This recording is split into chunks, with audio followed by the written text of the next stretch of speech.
அன்பான நேயர்களே, காலை வணக்கம். குரு பிரம்மா, குரு விஷ்ணு, குரு தேவோ மகேஸ்வரக, சாட்சாத் பரபிரம்மா, தஸ்மை ஸ்ரீ குரவே நமக. கல்லாரில் புடையமர்ந்து நான்மறை 6 அங்க முதல் கற்ற கேள்வி வல்லார்கள் நால்வருக்கும் வாக்கிருந்த பூரணமாய் மறைக்கு அப்பாலாய் எல்லாமாய் அல்லதுமாயிருந்ததனை இருந்துபடி இருந்து காட்டி சொல்லாமல் சொன்னவனை நினையாமல் நினைந்து பவத்தொடக்கை வெல்வா. அன்பு சார்ந்த நேயர்களே, இன்று ஆடி மாதம் 22ஆம் நாள் வியாழக்கிழமை, குருவாரம். திரையோதசி திதி மத்தியானம் 2:42 வரை இருக்குது. பின்னாடி சதுர்த்தசி திதி, பூராட நட்சத்திரம் 2:58 வரை மதியம், பின் உத்திராட நட்சத்திரம். 2 நட்சத்திரத்துக்குமே சுத்த யோகம் தான். ராகு காலம் எப்போதுமே வியாழக்கிழமை 1:30 முதல் 3, யமகண்டம் 6 முதல் 7:30, குளியன் 9 முதல் 10:30, சூலம் தெற்கு, பரிகாரம் எண்ணெய். இன்று கிரகங்கள்லாம் எப்படி இருக்கிறது என்று பார்ப்போம். இந்த கடகத்தில் சூரியன் இருக்காரு, அவர் புதன் அவர் சேர்ந்து இருக்காங்க. சிம்மத்தில் கேது இருக்கு, செவ்வாய் கன்னியில் இருக்கு, சந்திரன் தனுசில் இருக்காரு, சனி ராகு கும்பத்தில், மிதனத்தில் குரு சுக்கிரன் இருக்காங்க. இது இந்த கிரகத்தினுடைய அமைப்பு.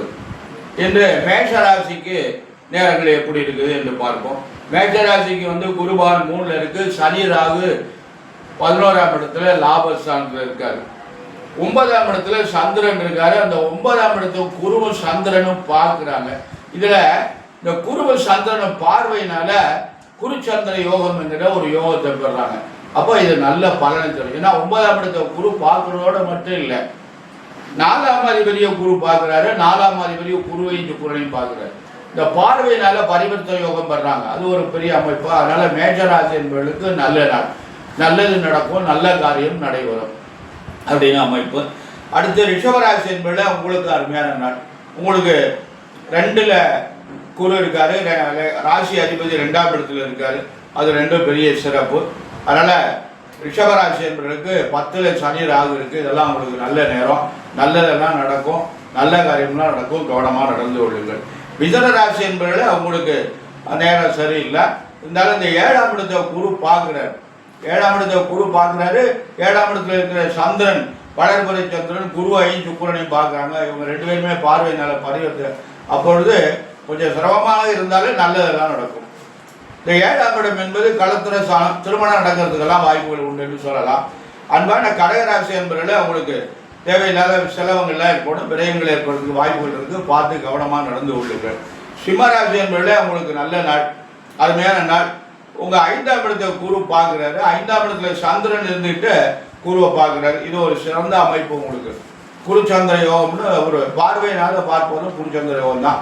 அது ஒரு நல்ல அமைப்பு. இது பூரா நல்ல அருமையாக இருக்கிறது.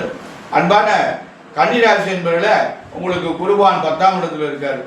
10ஆம் இடத்துல குரு இருப்பது அவ்வளோ சாக்கியம் இல்லை. 10ல் சுக்கிரன் இருக்காரு. ஆனால் 9ஆம் அதிபதி 10ல் இருப்பது தொழில் நன்றாக இருக்கும். ராகு சனி 6ல் இருப்பது கன்னிராசிக்கு நல்லது நடக்கும். துளாராசி என்பதில் உங்களுக்கு குருபான் பிரமாதமாக இருக்கார்.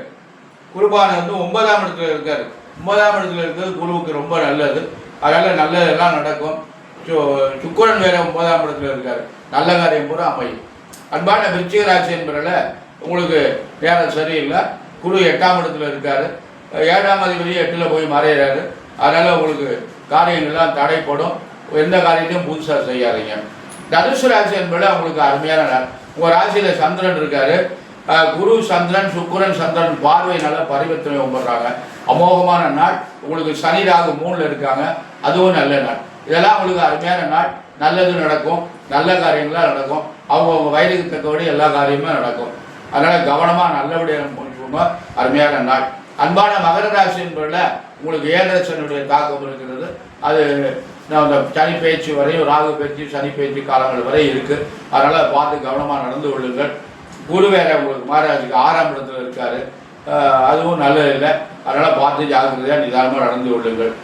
கும்பராசி என்பவர்கள் அவங்களுக்கு அருமையான நாள். இப்போ கும்பராசி என்பவர்களுக்கு குரு பகவானும் சுக்கிரனும் நல்ல இடத்துல இருக்காங்க, 5ஆம் இடத்துல இருக்காங்க 2 பேரும்.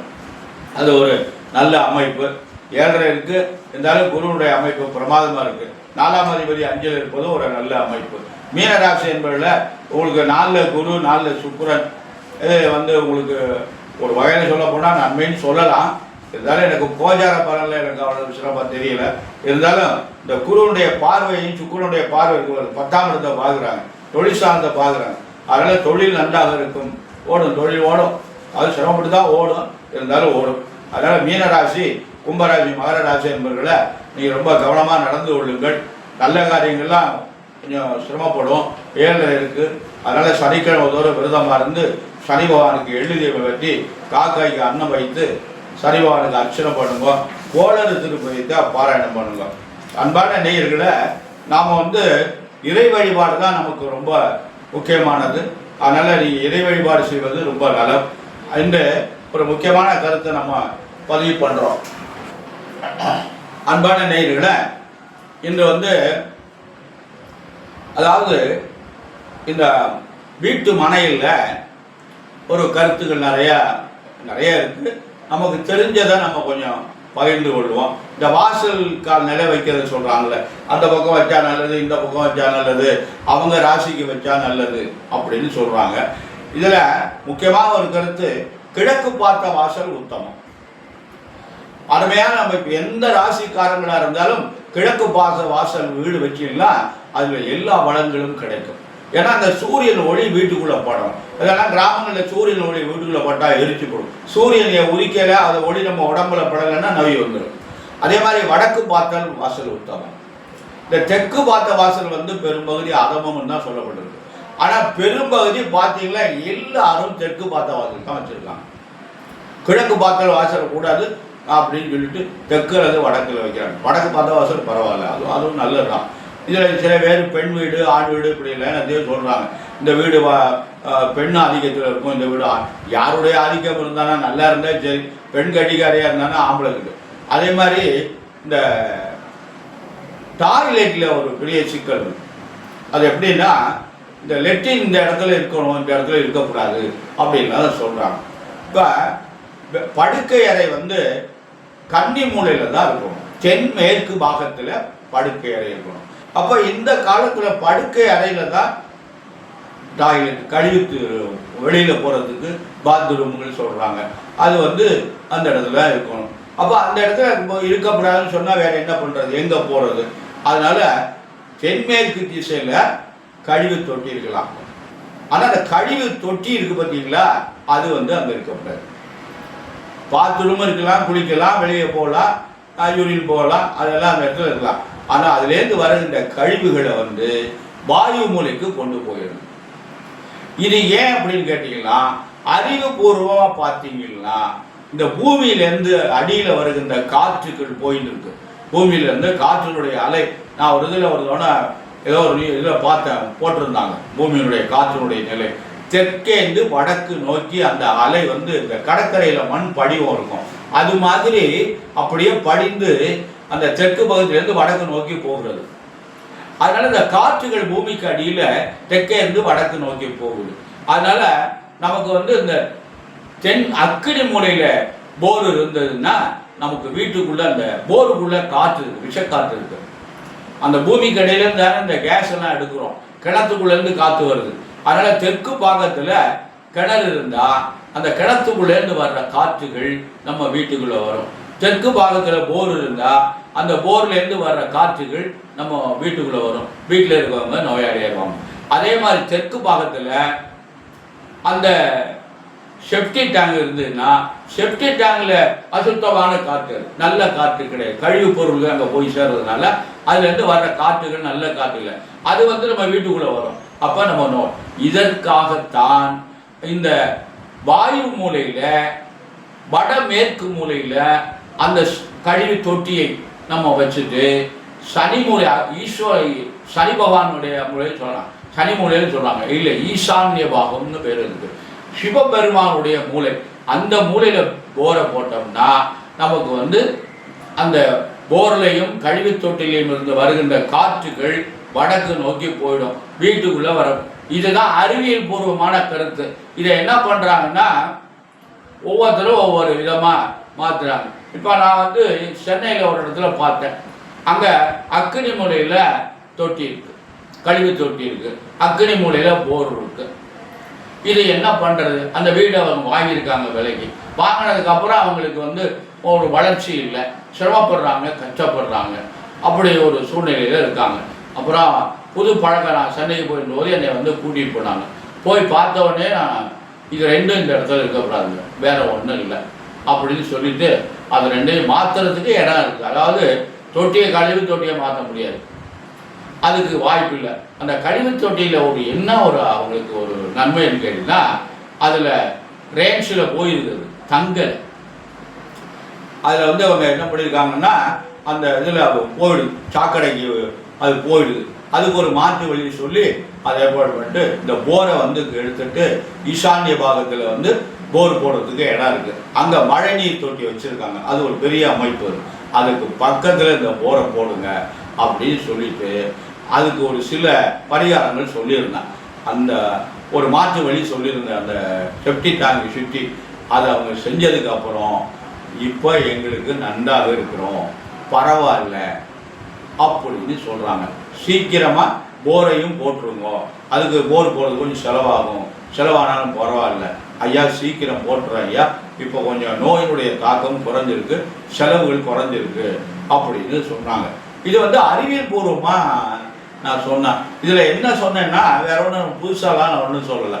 அந்த செப்டி டேங்கை சுற்றி வர அந்த காப்பர் கம்பியை பதிச்சுட்டு பொடி கம்பியை வலை மாதிரி சுற்றி விட்டுருங்க. அந்த வருகின்ற அசுத்த காற்றை பூரா அந்த காப்பர் வாங்கி இழுத்துருச்சுன்னா இந்த காற்று உள்ளே வராது. இதுதான் அதுக்கு மாற்று வழி. அதாவது மாற்று வழி பண்ணணும். அதுக்காக வேற இடம் இல்லைன்னா என்ன செய்யறது? வேற அந்த செப்டி டேங்கை மாற்றுறதுக்கு வேற இடமே கிடையாது அந்த வீட்டில். டவுன்லலாம் அப்படி பண்ண முடியாது. மாற்று இடத்துல ஏதோ அவங்க அதிர்ஷ்டம் பாருங்க, போருக்கு மட்டும் மாற்று இடம் இருக்குது. ஈசானிய பாகத்தில் கொஞ்சம் நல்லா ஒரு 5 அடி இடம் கிடக்குது. அதில் தான் மழை தொட்டி போட்டிருக்காங்க. அதுக்கு பக்கத்துலேயே போட்டுருவோம்னு சொல்லி அதே மாதிரி போட்டிருப்பாங்கன்னு நினைக்கிறேன். ஏன்னா இப்படியெல்லாம் ஒரு கருத்து இருக்குது. அதனால் இந்த இடத்துல இது இருக்கக்கூடாதுங்கிறது அறிவியல் பூர்வமான கருத்து. சாஸ்திரம் ஒரு பக்கம் இருக்கணும், நம்முடைய மனிதனுடைய சுகத்துக்காகத்தான் அப்படி இருக்கணும். ஏன்னா நிம்மதியாக இந்த வாட்டர் டேங்க் தண்ணி தொட்டி இருக்குது பார்த்தீங்களா, அதில் வந்து தென்மேற்கு மூலையில் தான் மேலே வைக்கணுங்கிறாங்க. ஏயா அந்த தண்ணி தொட்டி இந்த 4 மூலையில் எந்த பக்கம் வச்சா என்ன, வைக்கக்கூடாதா என்ன, அது இருக்காதா என்ன? ஆனால் படுக்கின்ற இடம் அந்த கீழே இருக்குது, அந்த மூலையில் நம்ம படுக்கை இடம் இருக்குது. இந்த தண்ணி தொட்டி மேலே இருந்ததுன்னா அந்த இடம் அதிகமாக உஷ்டம் தாக்காது. சிண்டெக்ஸ் வைக்கிறோம், தொட்டி கட்டுறோம், எது இருந்தாலும் அது நீர்நிலை அங்கே இருக்கிறதுனால, தண்ணி அந்த இடத்துல புழங்கிக்கிட்டு இருக்கிறதுனால உங்களுக்கு வந்து இந்த நம்ம படுக்கிற ரூமில் உஷ்ணம் அதிகமாக தாக்காது. இதுக்கு அதாய அந்த தொட்டியை தண்ணி தொட்டியை அந்த மூலையில் வைக்கணும்னு சொல்லியிருக்காங்க. இதை சில பேர் பயமுறுத்துறாங்க, அது தவறு. அந்த மாதிரிலாம் இருக்கக்கூடாது, சாஸ்திர சம்மதம் இல்லை, வாசாஸ்திரம் அப்படிலாம் கிடையாது. எனக்கு தெரிஞ்ச வரை, நான் படித்த வரை வாசாஸ்திரம் அந்த மாதிரிலாம் சொல்லலை. இது இங்கே இருக்கக்கூடாதுன்னு. அக்கினி மூலையில் வந்து நீர் இருக்கக்கூடாது, வாசம் தான். நெருப்பு இருக்கிற இடத்துல தண்ணியை கொண்டு வச்சா எப்படி இருக்கும்? அதே மாதிரி நெருப்பு இருக்கிற இடத்துல அடுப்படி இருக்கத்தான் செய்யணும் அப்படின்னுங்கிற மாதிரிலாம் சில சாஸ்திரங்கள் இருக்குது. அன்பான நேயர்களை ஒரு எனக்கு தெரிஞ்ச ஒரு கருத்தை சொல்லியிருந்தேன். தவறுன்னா மன்னிச்சுமா, நன்மைன்னா ஏற்றுக்கொள்ளுங்கள். அன்பான நேயர்களை நம்ம எல்லாரும் நலமுடன் வாழணும், நம்முடைய குழந்தைகள் நலமுடன் வாழணும், நம்ம குழந்தைகள் நல்லா படிக்கணும், கை நிறைய சம்பாதிக்கணும், அதுக்கு நல்ல வாழ்க்கை துணை அமையணும், நிம்மதியாக நோய் நொடி இல்லாமல் வாழணும் என்பதற்காக எல்லாம் வல்ல எம்பெருமான் சர்வேஸ்வரனையும் வள்ளல் பெருமான் வள்ளியின் மடாளன் முருகனையும் பிரார்த்தனை செய்து நிறைவு செய்கிறேன். நன்றி, வணக்கம்.